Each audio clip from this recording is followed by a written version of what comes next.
We missed our connection on purpose. Airports are trained to make you forget who you were before security. My name is Rowan. I'm a flight attendant for Aurora Air, a boutique carrier that pretends turbulence is just a chance to reconsider your priorities. The man I loved was Mateo, a gate agent with a voice that could land a plane and a smile the jet bridge lights applauded. We shared a studio across from the river where the ferries kept their own calendar. On our fridge, we taped a boarding pass-sized card. Be home when you say. Don't rehearse arrivals you can't make. Kiss before sleep. We didn't write anything about pilots, layovers, or the way a night sky can borrow your loneliness and bring it back with interest. I met Aiden at 36,000 feet over the Dakotas, which is where bad ideas like oxygen. He was a first officer with hands that moved like instructions and eyes that had learned to memorize runways. He came back to the galley between call chimes and said he liked how I said, please, like I expected the cabin to remember its manners. I said I liked how he said, copy, like the word was a promise. We served a red wine that forgave turbulence and a sparkling water that can't help sounding cheerful. Passengers slept like secrets. When the cockpit door opened again, he leaned in close enough to smell the citrus gum he didn't offer and said, "You've been doing this long enough to believe in soft landings." I smiled because I like people who make nouns out of weather. Mateo met Aiden before I admitted that I had. He checked him in at the gate on a morning the concourse smelled like fresh coffee and old apologies. "You're the one who keeps everyone on schedule," Aiden said, in that pilot way of flattering the person who controls the anatomy of time. Mateo printed his crew card and said, "Some of us just know when to close the door." They liked each other in the crisp way colleagues do when their uniforms agree. We were steady, Mateo and I. He set alarms with the faith of saints. I could make a hotel room look like we lived there in 11 minutes. On days off, we walked the river path and practiced saying ordinary things out loud. At night, he put his mouth at the place on my neck that forgives first and asked here, like he was checking if I'd landed. I said yes, like a clearance. The first infidelity was a kiss that lasted exactly as long as it took a passenger to ask for ice. We were inbound to Denver, final descent. The seatbelt sign was on, the cabin lights already thinking about morning. Aiden waited in the galley after his checklist, shoulders relaxed, and when I reached past him for a stack of cups, our faces invented a reason. His mouth tasted like mint gum and bad decisions. It wasn't cinematic, it was precise. We pulled apart because the chime sounded like a conscience. We straightened our ties and said nothing in a language we both spoke. I told Mateo because my job is to point out exits and I like practicing. He listened at our small table with his hand around a mug like warmth is something you can aim. "Do you want to leave?" he asked. I said I wanted to want to stay. He nodded like a gate that knows the flight isn't actually closing. He kissed me soft, the way people kiss when the room is still able to hear. We tried rules that fit in a carry-on. If you want to kiss someone, tell me before the jet bridge moves. No overnights without a call. No bringing other people to the apartment even if the weather is persuasive. We put the card next to a magnet shaped like a little plane. We believed ourselves until we didn't. The itinerary that ruined us professionally arrived as a debut route. Aurora won the rights to fly the Wine Triangle, Portland, Sonoma, Santa Barbara, 3 weekends straight. It was marketing with a corkscrew. Aiden bid for the line. So did I. The pairing looked like fate if you were lazy. Mateo picked up overtime at the same gates to keep an eye on my bad ideas, he said, grinning in a tone that begged me to prove him wrong. In Portland, a passenger named Julian checked in with a garment bag and a last name that made the station manager's eyebrows behave. He ran a food media company that liked to comment on other people's choices. He had a camera operator who dressed better than I do and a bottle of something in duty-free that wanted to be shared. On board, he asked if he could film a few seconds of the drink cart for texture. I told him no. I like my FAA compliance boring. He said, off the record. As if I were a story.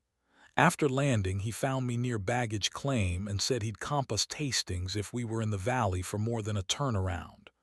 Bring your pilot, he said, and his eyes flicked toward the gate where Aiden stood laughing with the captain. Bring your boyfriend, he added lower, because people who work with cameras can read what light says about your life.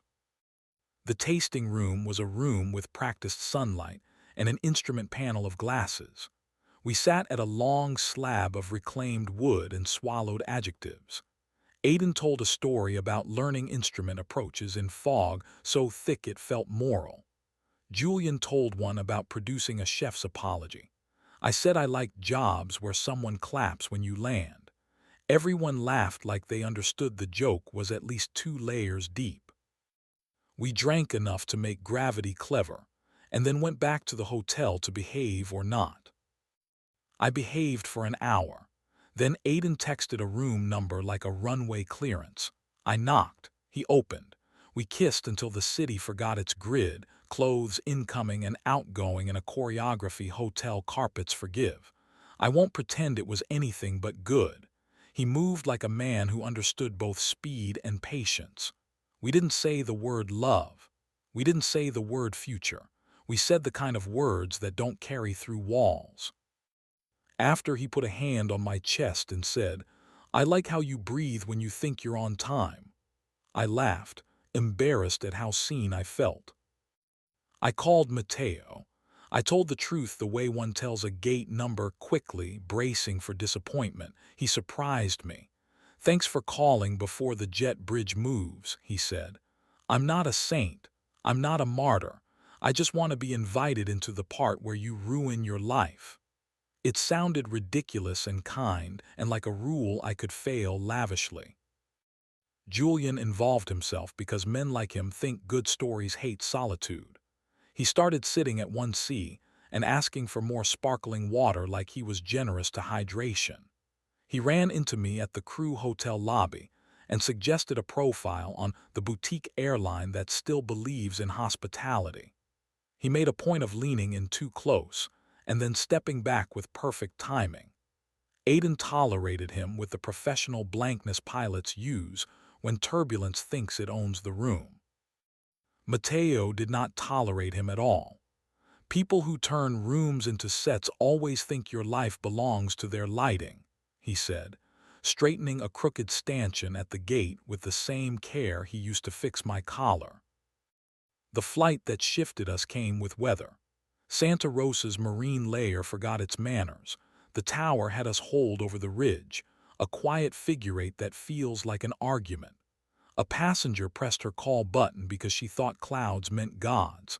I calmed her with ginger ale and a sentence I keep for that purpose.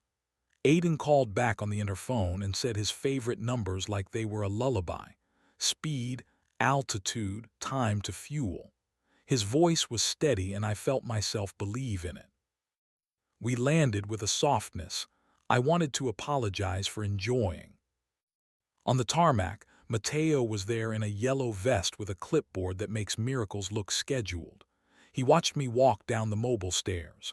I watched his mouth consider 5 possible sentences and settle on none. Later, in the jet bridge, he pulled me aside where the white noise pretends to be privacy. This isn't you falling in love, he said, calm. This is you getting high on competence. I wanted to contradict him and couldn't. He kissed me in a corner the cameras pretend not to see. Come home sober, he said. I know you don't drink, I mean the other kind.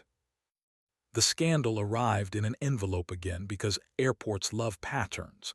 An anonymous complaint to HR about commingling of duties and diluting cockpit discipline, which is legal for someone kissed somebody with a name on a roster. It came with a grainy photo of 2 uniforms in a hallway that might have been ours. It also came with a one-liner, you can't land a plane with your mouth. Aiden got called into chief pilot's office. I got an email with adjectives. Mateo got the tight smile of a man who owns a high-visibility vest and a degree in patience. Julian texted, drinks. I wrote back a verb I'm proud of, no. Aiden didn't ask me to wait outside the office. He didn't need to. He came out with that posture pilots use when the checklist is longer than the runway. We're benched on wine triangle together, he said. Different pairings for a while. He didn't touch me. He didn't need to. We arranged our faces like adults who understand consequences. That night at home, Mateo took the card off the fridge and replaced it with a new one. The same rules. A fourth line added in his careful print, don't make turbulence a personality. He cooked eggs because we do that when we don't know what else to honor. We ate on the couch with the window open to the river shouting logistics. He turned off the lamp. In the dark he put his hand on my chest and said, here. I moved his hand lower and said, yes, because honesty is sometimes a hand where it belongs. The next month taught me who I am when no one claps. I worked red-eyes and turns to places whose names sound like layovers. I poured ginger ale that tasted like penance. I smiled like an apology with benefits. Aiden flew other lines and texted sparingly. A photo of his hand on a yoke in rain. A window view of a desert pretending to be Mars. A single word once. You. I wrote back, trying. He sent a small heart that felt like a checklist item. We were better as nouns than verbs. Julian ran his profile on Aurora without me, as punishment or mercy. He quoted a pilot who was Aiden and a flight attendant who wasn't me, and said that service is the new luxury, which made someone in corporate send emojis at 6 a.m. He moved on to a different room with different lighting. I didn't miss him. I missed the version of myself that imagined I did. The last time Aiden and I touched was another galley, another after chime. We've been assigned together again for a single leg, a scheduling glitch that felt like fate if you wanted it. We worked clean because competence is a species of goodbye. On final descent, he stood next to the jump seat and said, we're good at landing. I said, we're terrible at gates. He reached for my hand and didn't take it. I looked at him long enough to memorize the expression men use when they decide to become the anecdote they tell later. We touched shoulders like a pact and let gravity win. Mateo and I stayed because staying is a verb you have to keep moving. We kept the card on the fridge. We learned how to be boring in ways that didn't condescend to the word. He still stood at doors with a voice that makes strangers follow instructions. I still walked the aisle with a smile I saved for people whose day didn't ask for surprises. When I came home, he'd put a glass of water by the bed, and the room would smell like laundry and intention. Sometimes we missed connections on purpose. We'd turn our phones off and tell the night it had to find us without a gate number. We kissed before sleep. We woke before our alarms and listened to the fairies lie about schedules. If anyone asks how we survived intrigue and infidelity in a building designed to stage both, I say the quiet parts. We told each other first. We let competence be hot, then we let it cool. We chose small rooms over big skis when it mattered. Airports will make you forget who you were before security. Coming home ought to remind you. Aiden still flies. When I see his name on the roster, I nod at the part of myself that thought turbulence was a personality and thank it for sitting down. Mateo still closes doors at the right minute and looks down the jet bridge like he can see our future arriving. He can't. No one can. But he knows how to hold the line and how to open it. On certain clear nights, when departures glitter like promises you shouldn't make, I put my mouth to the place on his neck that forgives first and asks here.